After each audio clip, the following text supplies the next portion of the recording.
Okay, so while I'm eating a modest breakfast, it's a good time to speak, to elaborate on a relatively new subject. Of course, it's not new in my thought, and I've mentioned that very briefly in the past, but it wasn't discussed a lot, which is the zombification of humanity, of not of all humanity. Most humans will die. I mean, normal death. I mean, with kind of like intervention, but I mean, but they will be alive and then they will be dead. Like, I mean, like what you know from experience. I mean, you only know life from experience, but you have knowledge of death from the experience of others.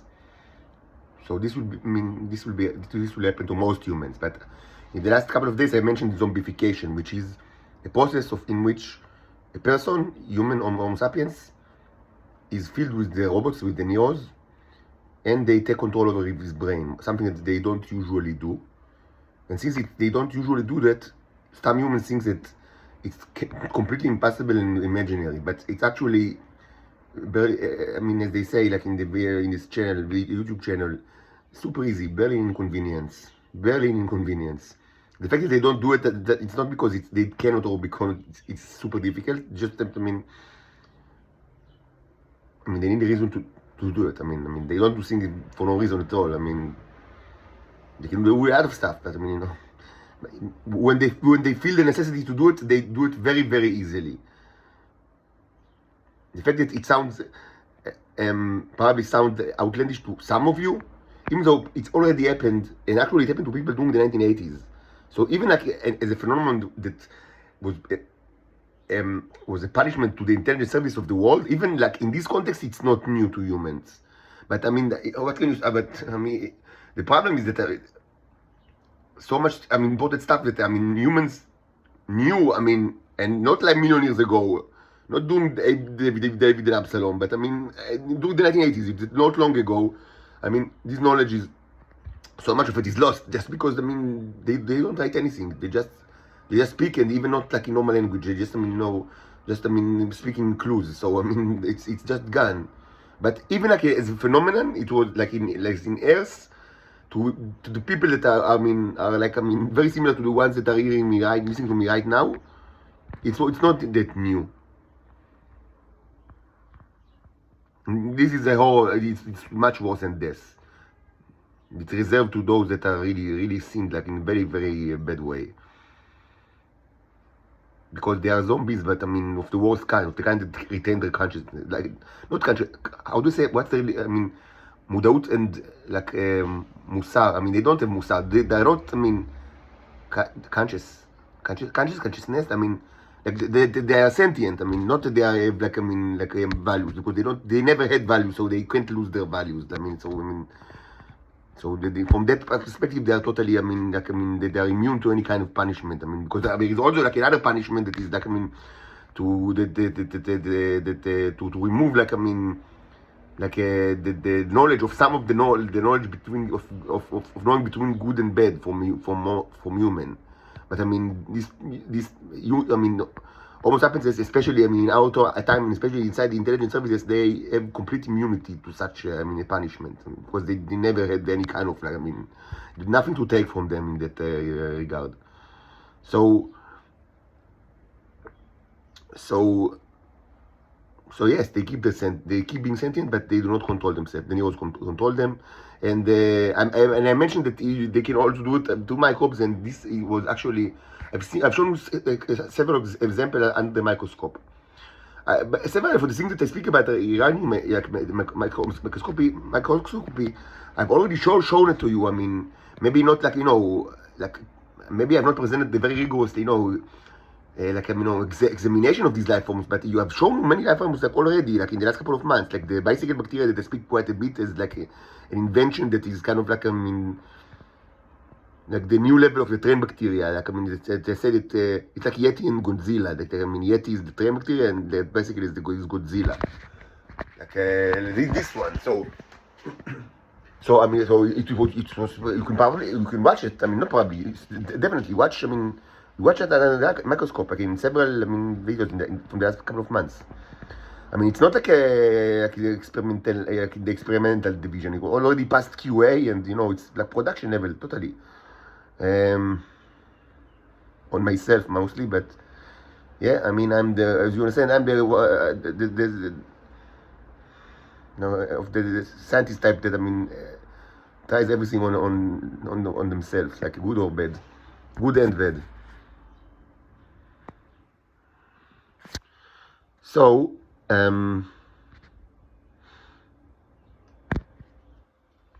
so there is a question of like, I mean, who will be the humans that, I mean, that will deserve this kind of like, I mean, fate? This is really much worse than this, and I mean, they will not stay like that forever. But I mean, but I don't know how much they will stay like that. Maybe 100 years, maybe 1,000 years. A long time and very, very cool. And of course, this is related to all the things that they have done. But there is one type of such people that will receive the punishment that, I mean, I reminded of this type because it's really irrelevant to things that are going on right now. So let's I mean, let's re-mention like an issue. So there is the issue. I mean, there is something that, I mean, I've spoken about but a long time ago, maybe 3 years ago, in the Evernote account, and I'm sure that almost none of my listeners, I mean, remember, but maybe I'll be surprised. But it's a very old issue, even though I spoke about it like, I mean, explicitly, but it's from a long time ago. I mean, it was even before I had like the leasing Model 3 Tesla, and during the time I didn't travel the country much, like, I mean, using car. I had like Peugeot 208 and. Which was not in the best condition, so I like travel by foot a lot. Like, I mean, I've done many long travels like just by foot, and it's a small country. It's a small country. You can go to a lot of places just by walking. I mean, you will be surprised how much you can see just by walking. I mean, it's even if you start from literally your home, like we don't take any public transportation. If you just get out of your home, like in Shoam, like. Or Tel Aviv or Jerusalem, because I mean, you know, I lived in Jerusalem also, and some just, I mean, you can see a lot like walking. So I mean, so I walked. So during the time I walked quite a bit, and it's really good for divinations, like walking. I mean, it's the best. I mean, it's the best. Like, you have to do something in order to get divination. Like, I mean, it's not, you can't just sit in the chair like Sherlock Holmes and think, even though I do it a lot. I mean, and it's very good it's very beneficial to many to do it if you are the type of the person that can do it. I mean, many people just can't. But I mean, if you can sit like on the couch or on the chair and just think, I mean, it's very good to do it from time to time. But it's not a way to get like the spirit of, I mean, the spirit of divination, because it's not like that. I mean, divination requires and also, I should say that divinations are not like, I mean, like visions that you see. I mean, sometimes I use the word vision, but I never mean it like, you know, like I mean, you know, in the sensory way, that, I mean, you can see suddenly something like in front of you, like you know, like in the famous example, I think, I mean, for the people of like that, you know, the Bible, I mean, the New Testament, from like the book of Acts of Israel, the description of Paul, like I mean, change of heart. So it's kind of a very new. Okay, so I mean, if something like that would have happened to me, I would have immediately saw that I'm insane. I seek like medical treatment, because there are drugs that, I mean, you know, used to kind of like, I mean, to stop like, I mean, sensory hallucinations. I mean, so it's not like that. Something much more complicated, but it's not the topic here. Anyway, just say that, I mean, in order, I mean, if you want God to help you, you need to do something in the world. You need to move arms and legs. Like, this is also true to me, not only or not just to you, that I will always tell you. It's true to me as well. Like, I mean, my journey in that 4.5 years, much of it was really literally journey, literally moving. Like, I'm literally moving your arms and legs. And it was maybe 3 years ago that, I mean, I spent some time, like, I mean, not many. It's not my habit, and it's not like a hobby, and it's not creepy as it sounds. But I mean, I spent some time like in graveyards, in the central district, and God told me that this is, I mean, this is like a. But it happened several times, and so several days, and God told me this is. Okay, both the Alvaya and the Shiva of your parents. I mean, like, that's like I mean, ceremony, like, I mean, the religious ceremony after they're dead, and, you know, the 7 days, I mean, you sit, like, I mean, you know, Shiva. Not because they died during the time, but because I understood that what's going to happen is along the following lines. This is kind of like a narrative. Now, we should say that this thing already happened in the past. Not all, I mean, not just to my predecessor, but to other people in Israel, because what I'm going to actually like describe now is absolutely evil, but it's not even an evil that, I mean, unlike most of what, I mean, it's not even like, I mean, something that is, I mean, inherently related in any way to the issue of the strangers, like the Titans, the Venusians, like all of that. It's even, I mean, actually, I mean, it's related to them less than others, because you will soon, because I mean, they didn't have parents in Israel. This what I'm going to describe now is actually something that the Shabak is doing to Israelis, like, I mean, totally Homo sapiens Israelis, because that's what they are. This is the land. I mean, it's a cool land. So it happened quite a bit of time already to people that are not really, just to Homo sapiens that are not, like, I mean, related to me at all, or to anything that I speak about. Just, I mean, this is one of the things that happen in Israel, one of the many cruelties. And I understood that it's also going to happen to me. And you don't need too much, like, you know, like the prophecy. When you understand that they do it, I mean, you don't need to believe, you just need to know that they do it. But when you know that they do it, I mean, you don't really, like, need to be prophet to understand that it's going to happen to you as well. I mean, no kind of, like, you know, special, you know, philosophy is needed, like, because, yeah, I mean, that's what they want. These are the people. So in very short, what will happen is the following, and what happened to other people. As I said, it's both a description of what will happen to me and what happened to other people, completely disrelated to the Venusian exploitation. Just, I mean, people that were targeted or enemies of the Shabak, and you don't need much to be in this list. To be in this list. Famously, this list contains everybody that, I mean, is even, like, remotely related to any kind of, like, Arab and Palestinian politics. But non-famously, most of the list is actually people that, I mean, that have money, and the Shabakists want their money, because this is the reality. This is the Shabak and the Mossad are financial organizations. Their imperative is to make money for the people. So the idea is that my parents will die, and nobody will even tell me about it. And of course, I will not be participating in Alvaya and the Shiva. And the reason for that is that, so because the Shabak people will, I mean, they will theorize, like, you know, they like to present theories.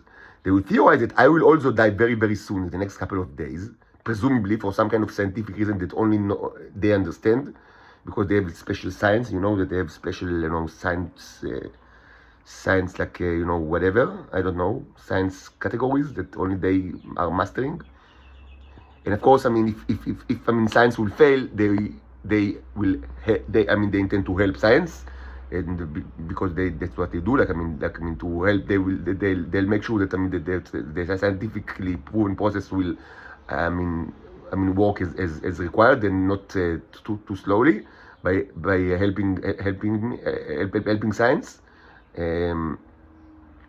So I mean,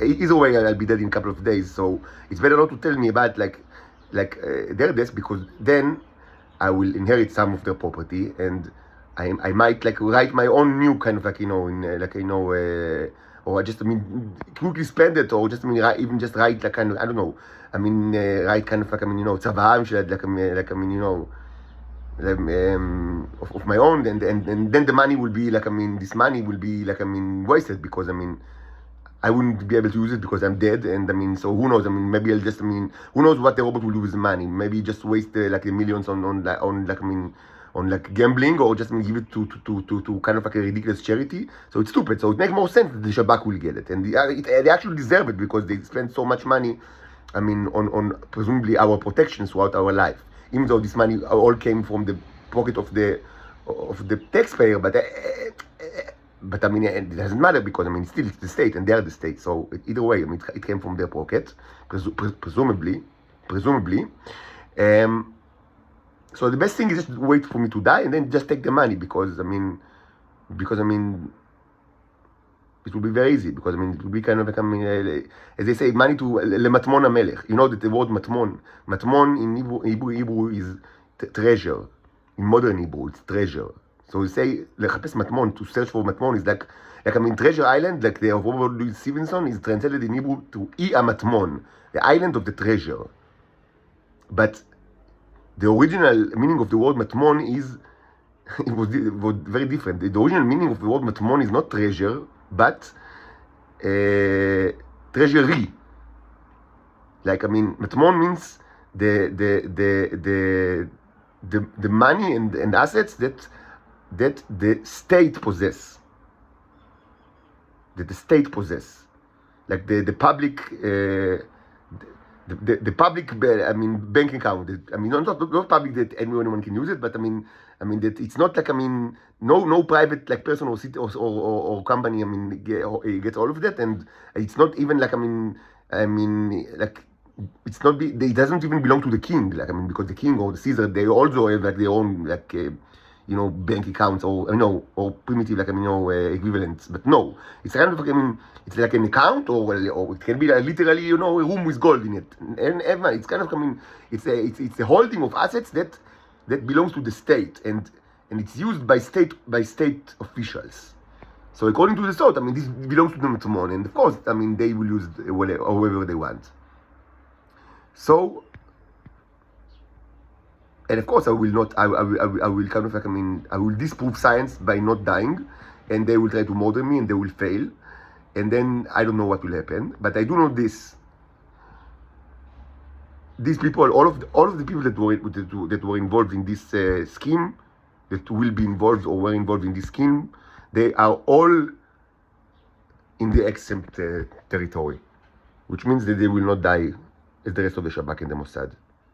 They are all, I mean, deep in the zombification list. Their fate will be tremendously worse than this. Now, regarding how this like scheme will end, I honestly don't know, and you might be surprised, but I mean, I don't really care, because from my perspective, money is a function of freedom. Because if you give me millions of dollars, but you don't give me any freedom, how can I use it? I mean, I can only, I mean, it's not really mine. I mean, it will belong to the state, because I mean, they control, I mean, everything. I cannot move without them being like, I mean, torturing me, and And on the other hand, if you give me freedom but you don't give me money, and this can only be done outside of Israel, I could easily create, I mean, earn tremendous amount of money by selling stuff that, I mean, that do not worth millions, but worth trillions. So the key issue here is, from my perspective, is freedom, not money. So that's why I don't even know how this kind of like episode will, in my case, as I said, this happened to other people as well. It's not something directly related to me. So I don't even know, like in my case, how it will end, and I don't care that much because, I mean, freedom is more important than money anyway. So you can ask me, so if you don't care, then fine. So, I mean, what's the problem? Why shouldn't the people, the good workers of the Shabak take the money? Because they do care. They do need this money. So let them get the money. So to these people, I say, this question, I mean, is at the heart of this zombie. Like, I mean, after 1,000 years of being zombie, I assure you will know the answer to this question. Because, I mean, it directly relates to the nature of the zombie.